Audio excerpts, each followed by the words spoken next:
Bonjour les amis. Alors moi quand j'ai vu Valentin la première fois, j'ai tout de suite été charmé. C'est-à-dire qu'un humoriste, c'est celui dont on a envie de devenir ami. Et Valentin, avant même qu'il ouvre la bouche, je sais pas, je trouvais qu'il y avait quelque chose d'éminemment sympathique chez ce garçon que j'avais envie d'aimer sans même connaître. Et ça, c'est quelque chose d'assez magique. Et puis ensuite, il a ouvert la bouche. Et là, je me suis dit, me suis-je trompé?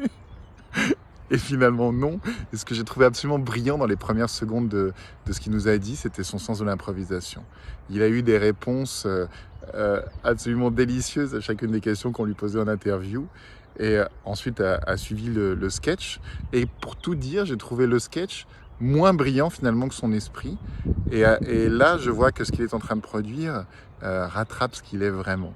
Et ça, c'est fort. Et je sens aussi quelque chose de très assumé. Il est de plus en plus lui-même. Et quel plus beau chemin que celui-là, que d'aller vers soi-même, ce qui permet à tout le monde de faire de même et d'aller vers soi-même. Et si on était entouré que de gens comme Valentin, singuliers, qui acceptent leur singularité, qui la vivent et qui en font une force, on irait tous vachement mieux. Je t'embrasse Valentin, je vous embrasse. À plus. Bonjour Valentin Reiner. Bonjour Ruben. Cette vidéo qu'on vient de voir d'Éric Antoine, Éric Antoine, c'est définitivement une personnalité qui a totalement changé ta vie. Ça c'est sûr. Je lui dois beaucoup de choses. Je lui dois le commencement d'une carrière.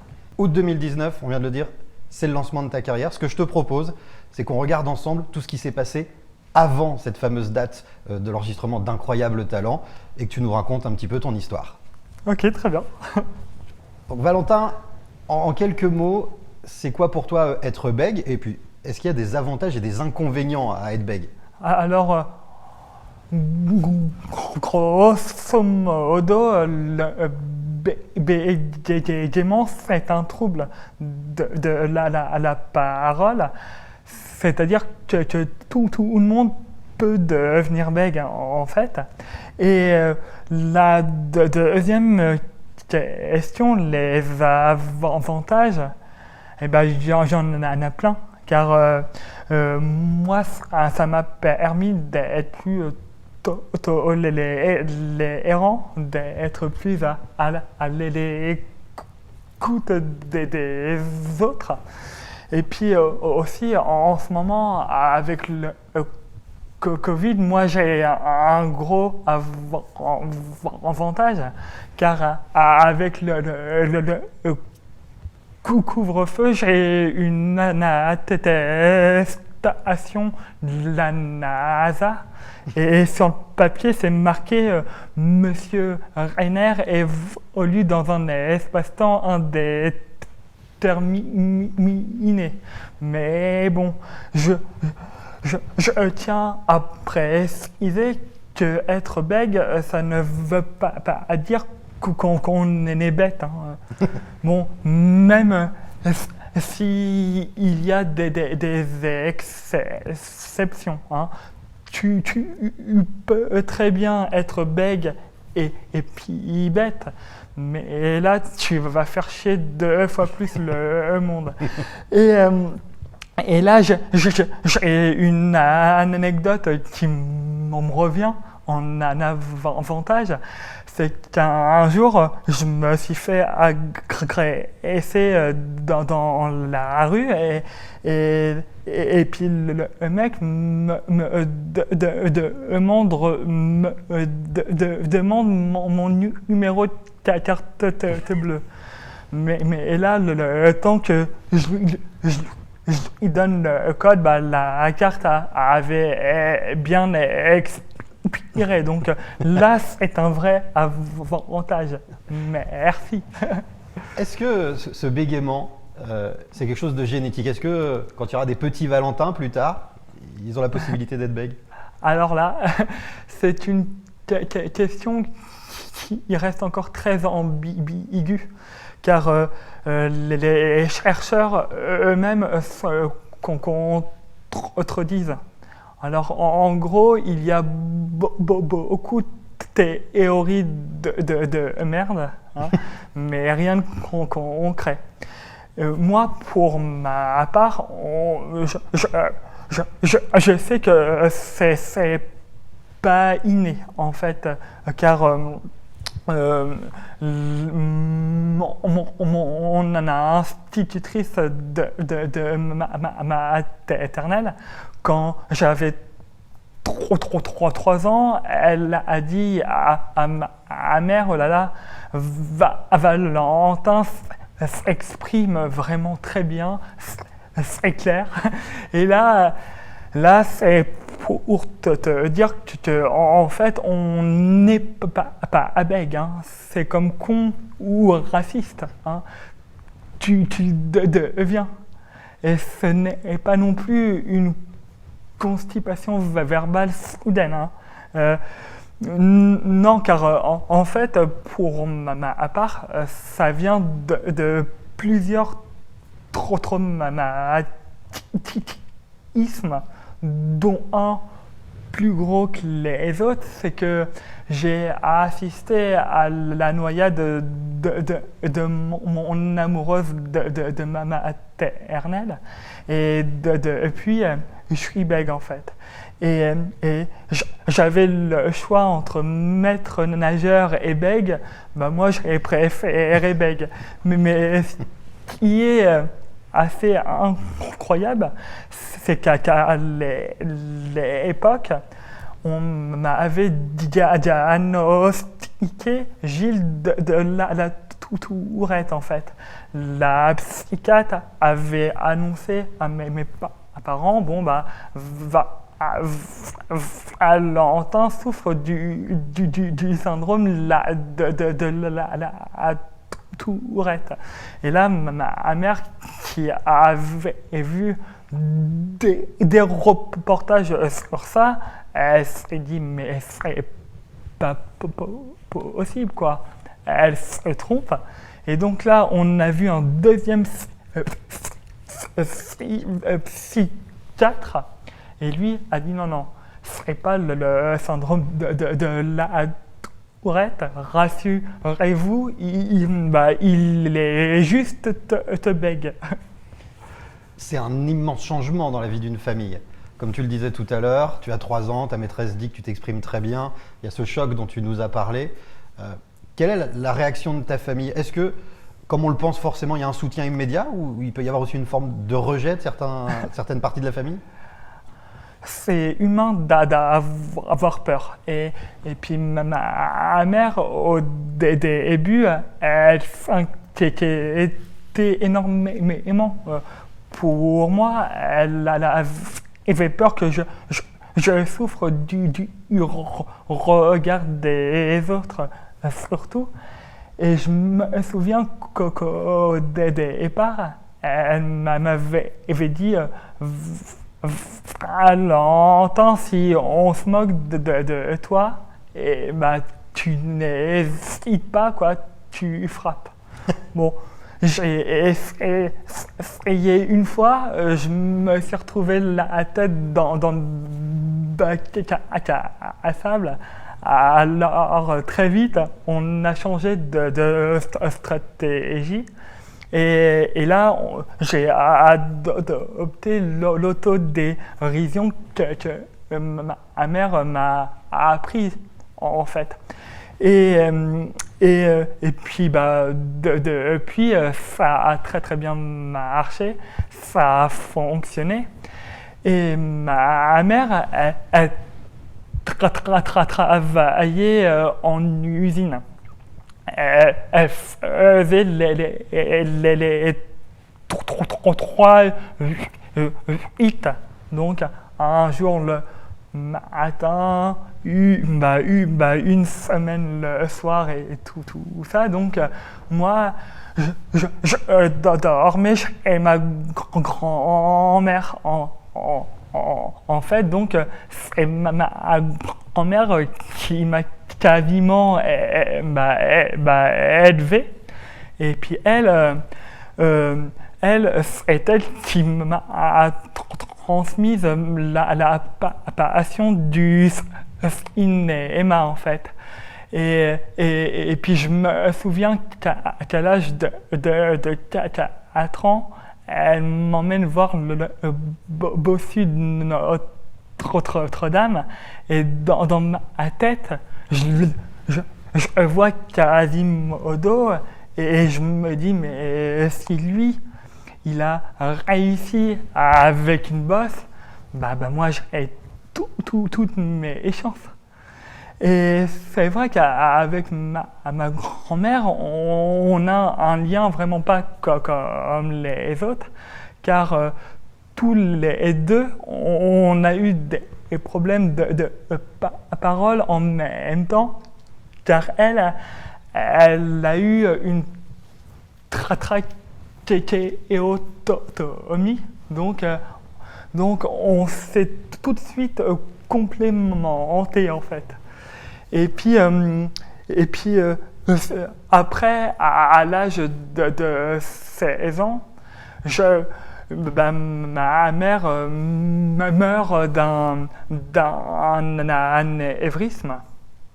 Et puis donc là, tout de suite après, c'est ma grand-mère qui prend le relais. Et puis après, ça adapté en fait à tout ça. Et la chance, c'est qu'avec ma grand-mère, on comprend. Hein. On n'a même plus besoin de parler. Bon, de toute façon, elle peut plus. Hein. Elle n'a plus le corps vocal. Et puis moi, en plus d'être bègue, je suis dyslexique. Hein. Ça veut dire que je ne sais ni parler ni écrire. Hein. Tu vois un muet manchot, et c'est moi. Et puis en plus de ça, je suis dyspraxique. En fait, la dyspraxie, c'est vraiment un manque de repères dans l'espace et de coordination de mouvement. Je suis en gros une marionnette à fil manipulée par un parkinsonien. Pour un exemple, quand tu es venu t'installer, hein, tu t'es trompé 3 fois de rangée. c'est un exemple qu'on peut donner. Tu le disais, ta maman, elle t'a donné des armes. Oui. Parce que il y a un endroit, et on l'a déjà vu dans l'actu récemment, malheureusement, il y a un endroit terrible pour un enfant, c'est l'école. Alors on y apprend la vie, on y apprend beaucoup de choses, mais c'est également l'endroit où les moqueries s'installent. On sait que les enfants sont pas toujours très tendres entre eux. Ça s'est passé comment l'école pour toi? Alors, au point de vue moquerie, j'ai vraiment pas à me plaindre. C'est que tout de suite, on m'a toujours bien intégré. Mais je pense que ça vient de ma mère aussi, car elle m'a jamais mis dans un coin avec une étiquette en disant t'es bègue, tu vas dans le placard. Non, elle m'a toujours bien intégré. J'ai toujours été à la mode. J'allais au cinéma très souvent. Donc, j'avais de la discussion, ce qui est un peu un oxymore hein, pour un bègue. Mais l'école, donc, avec les élèves, ça se passe très bien, mais par contre, avec les profs, un peu moins bien, car j'ai redoublé mon E1, car en lecture, je butais sur les mots. Alors ça, c'est incroyable. C'est l'instit qui nous dit à ma mère et puis moi, écoutez, à Valentin, il bute sur les mots aussi bien à l'oral qu'à l'écrit. L'école de la vie, tu nous l'expliques, ça se passe pas si mal finalement, en tout cas mieux que ce qu'on pourrait le penser. Oui. Tu perds ta maman. Tu penses déjà à ce moment-là peut-être à monter sur scène ou pas encore du tout, mais en tout cas, faut rentrer dans la vie active. Ouais, sauf que quand je dis aux profs que j'aimerais être acteur, ils me disent, bon, si t'aimes le cinéma, eh ben, tu peux faire projectionniste. Hein. T'es seul dans une cabine insonorisée, bah, tu ne feras chez personne, quoi. Mais sauf que moi, vraiment, je voyais que par ça, quoi. Je voyais que par le cinéma, quoi. Et sauf que pour vivre, j'ai dû très très vite aller à l'usine. À l'âge de 18 ans, j'allais pendant toutes mes vacances, en fait, car ça me permettait de financer mes études et puis ma vie. Et puis après, je me suis dit, bon, faut vraiment que tu trouves un boulot bien, quoi. Et là, je me dis, bon, allez, je vais faire aide-soignant. Mais là, je te jure, Ruben, c'est qu'un jour, on m'emmène un blessé à la jambe, mais le temps que je demande une compresse, bah, il avait déjà amputé le mec. Non, sérieusement, c'est plus compliqué. En fait, j'ai fait une prépa aide-soignant et puis j'ai fait plein de concours. Et un jour, j'arrive dans un entretien. C'était à Caen. Et là, je tombe sur deux infirmiers qui se foutent littéralement de ma tronche. Ils ont une crise de rire. Et là, tu as deux choix. La première, c'est soit tu sors de la pièce en larmes, et puis abandonne tout, mais là, c'est toi qui es ridicule. Et moi, je voulais que ce soit eux qui soient ridicules. Alors, tout du long, je suis resté avec un grand sourire. Et puis en partant, j'avais bien pleuré, mais ça, c'est pas bien grave. Mais au moins, j'y suis vraiment aller jusqu'au bout. Et puis après, je me suis dit, bon allez, j'avais plus que à tenter d'être standardiste au 115. C'est une bonne idée. Mais ça n'a pas du tout duré longtemps. et là, très vite, je me suis dit, tiens, pourquoi pas tenter d'être dealer? Mais le problème, c'est que je n'ai jamais rien vendu. Quand ils me voyaient, ils pensaient déjà être défoncés, quoi. Valentin, si je ne me trompe pas, tu as 27 ans, c'est ça? Ouais. 27 ans, alors c'est l'époque où certains s'installent en couple. Ouais. La vie amoureuse bat son plein. Ça change quelque chose d'être bègue avec les filles? C'est vrai que depuis mon passage à TTD, quoi, ça a changé ma vie, quoi. J'ai reçu 47 demandes de mariage. Tu vois, j'ai l'impression d'être un footballeur, mais sauf que moi, j'arrive à m'exprimer, quoi. Et puis, l'amour, je l'ai cherché. Hein. Je me suis même inscrit dans d'autres émissions télé. Hein. J'ai fait marier au premier regard. Hein. Je me suis retrouvé divorcé à la première parole et j'ai poussé le vice. J'ai fait l'amour et dans le pré. C'est une très bonne idée. Ouais, mais bon, ils l'ont jamais dit frisé. Car entre les agriculteurs et moi, bah, il y avait trop de sous-titres. et le truc, c'est que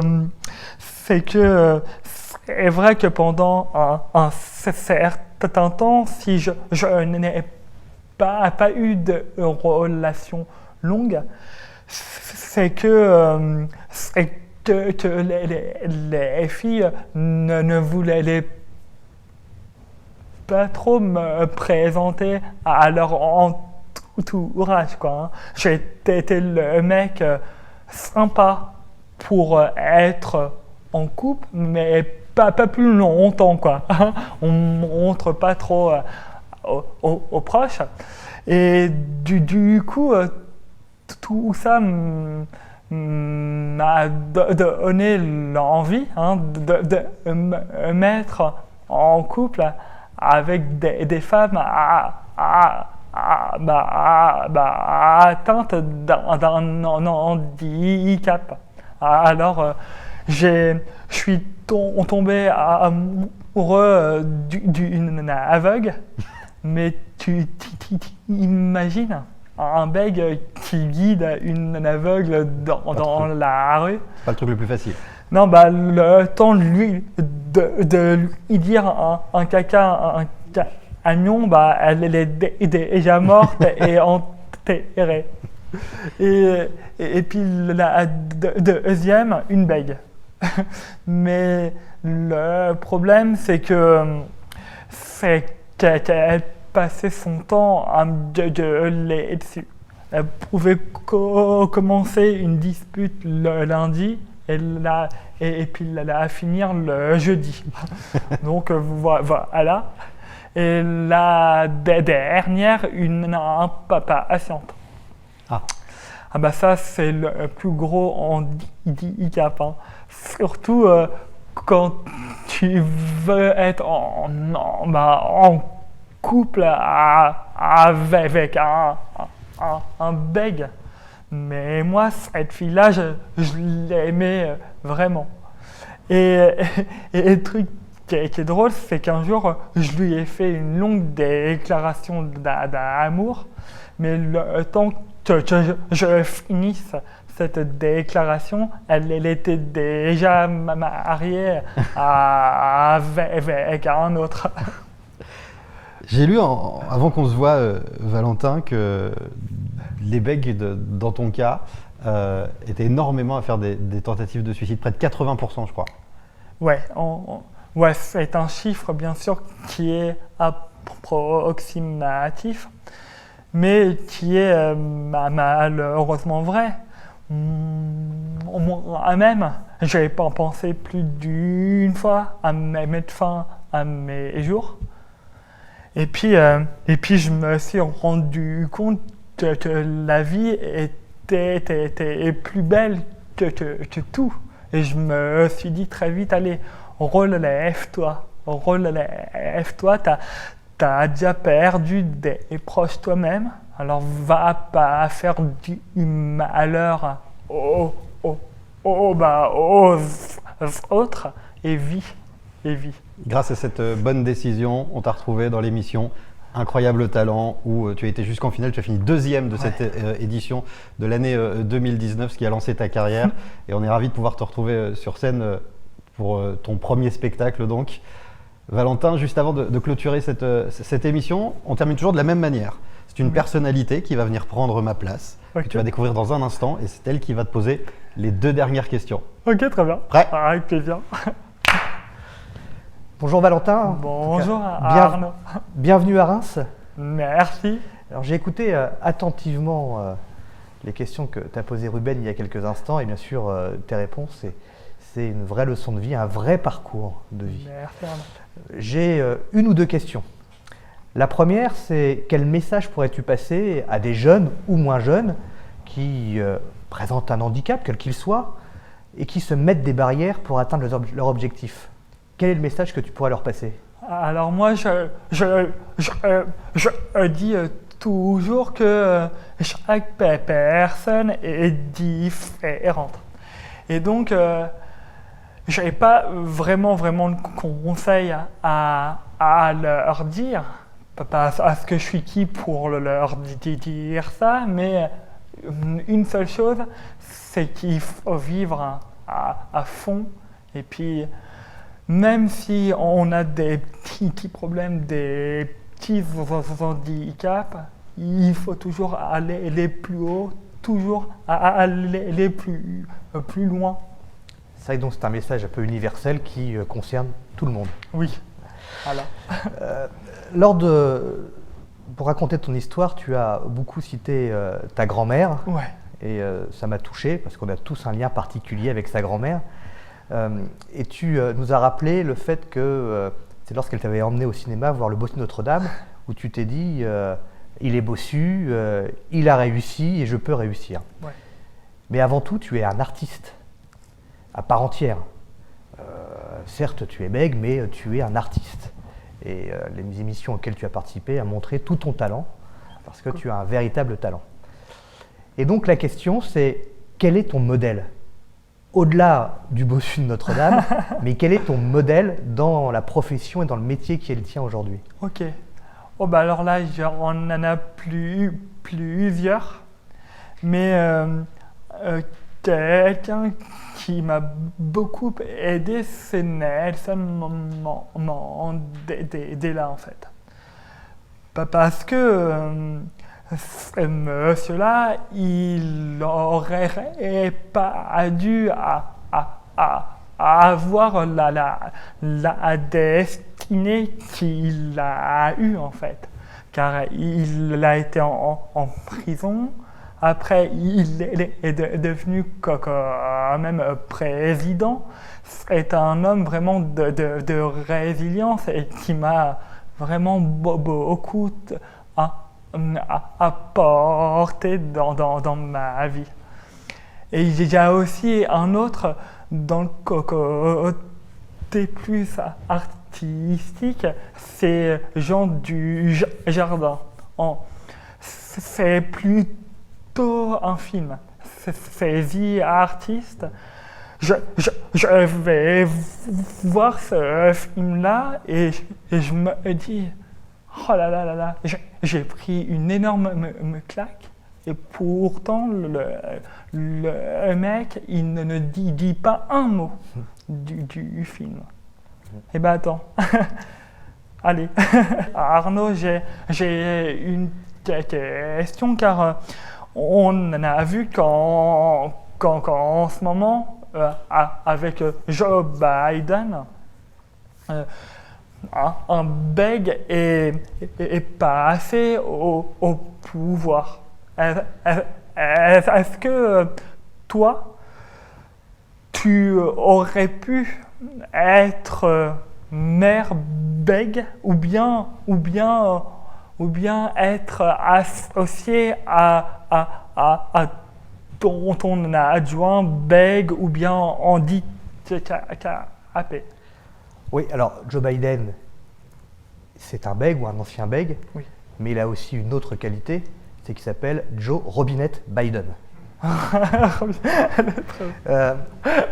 Et dans la vie politique française, on a aussi un exemple d'une personne bègue qui a réussi, alors qui n'a jamais été élu président à son grand désespoir, c'est François Bayrou, qui a joué aussi sur son histoire. Quand je dis jouer sur son histoire, c'est qu'il a raconté le fait qu'il était bègue durant sa jeunesse et que ça lui a permis d'être prof, d'être faire de la politique, ça lui a permis justement de, je dirais pas d'effacer son passé comme parfois il semble vouloir le dire, mais en tout cas d'avancer. Mais je pense que oui, on peut avoir un handicap et exercer des fonctions politiques, avoir des responsabilités locales ou nationales. Dans mon équipe municipale, j'ai une adjointe en charge du handicap, l'inclusion, et qui est elle-même en fauteuil et qui présente un handicap, et ça ne l'empêche pas, bien au contraire, d'être excellente, en tout cas dans la mission que je lui ai confiée. Ah, trop bien. Merci Arnaud. Merci à toi Valentin, et je te dis en tout cas à très bientôt, j'espère, ici à Reims. Avec plaisir. En plus, la ville est très très belle. La ville est top. Mais en tout cas, tu es ici à Reims chez toi. Merci, Et Arnaud. comme chacun son métier, je crois que je vais redonner ma place à Ruben pour clôturer cette interview. Merci à toi et à très bientôt Merci. Valentin. Merci beaucoup Valentin. Merci Ruben. Ensuite, en actualité, les prochaines dates de spectacle et puis tout ce qui tourne autour de ta carrière sur Instagram. Je sais que tu es très actif. Il y a des vidéos très drôles sur ton Instagram, de jolies Merci. photos également. Vous rejoignez Valentin et puis très bientôt, une nouvelle personnalité viendra ici. Ils viennent me rejoindre et ils nous racontent leur histoire.